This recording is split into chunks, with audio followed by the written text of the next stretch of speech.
नमस्कार प्यारे स्टूडेंट, आप सभी का स्वागत है हमारे यूट्यूब चैनल लेट्स डिस्कस में।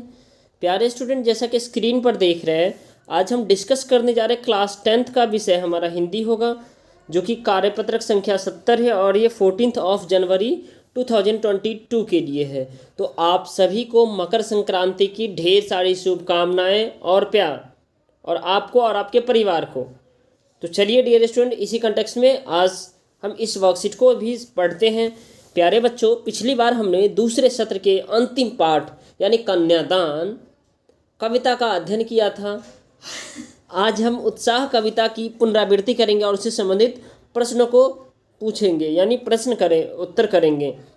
तो आप सभी जानते हैं जो सूर्यकांत त्रिपाठी निराला जी, ठीक है, जन्म तो लिए थे बंगाल में, लेकिन उत्तर प्रदेश में ये रहे थे, ठीक है, यानी सन 1897 इसमें हुए थे। और मृत्यु जो है ना क्या हुआ, 15 अक्टूबर 1961 ईस्वी में हुई, ठीक है। और ये जन्म स्थान बंगाल महिसादल राज्य में हुआ था।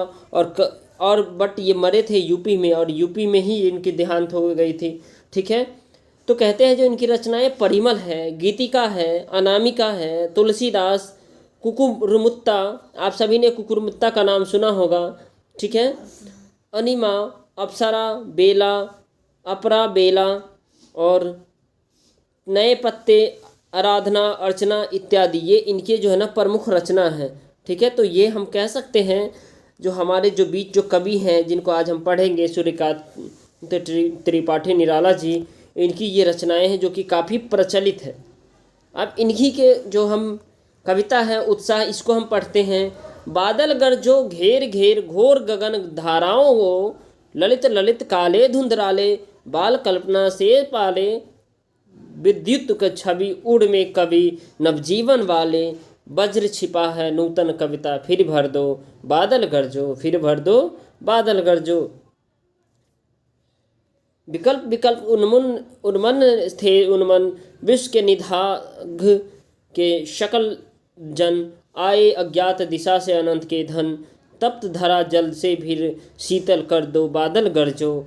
अर्थात ये कवि कहना चाहते हैं, ठीक है, उसको हम इस कवि की जो कथन है, ठीक है, बादल से ये अनुरोध कर रहे हैं जो इतना बरसों, ठीक है, जो ये जो हमारा पृथ्वी है, ये जो पानी की इसे ज़रूरत है, ये जो किसान है, ये जो फसल है, इतना बरसों की, ताकि उन तक उतना पानी हो जाए, ताकि जिससे एक सामान्य जीवन अच्छे से जी सके व्यक्ति जो इस पृथ्वी पे है, ठीक है। तो ये पृथ्वी यानी ये नेचर को यानी प्रकृति को संबोधित करते हुए ये प्रकृति से अनुरोध कर रहे हैं। कौन? सूर्यकांत त्रिपाठी निराला जी। तो आइए इसी के जो है ना ये कुछ प्रश्न है इसमें जुड़े हुए, इस सभी का हम क्या करते हैं, आंसर बताते हैं आपको। आइए।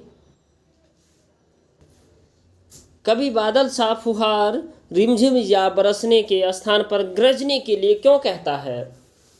क्योंकि कवि ने बादल से फुहार अर्थात रिमझिम बरसने के लिए नहीं कहता, बल्कि गरजने के लिए कहता है। क्योंकि कवि बादलों को क्रांति का सूत्रधार मानता है, गरजना विद्रोह का प्रतीक है, और ठीक है, कवि बादलों से पौरुष दिखाने की कामना करता है, यानी पूरी ताकत दिखाने की कामना करता है। दूसरा है, कविता का शीर्षक उत्साह क्यों रखा गया है?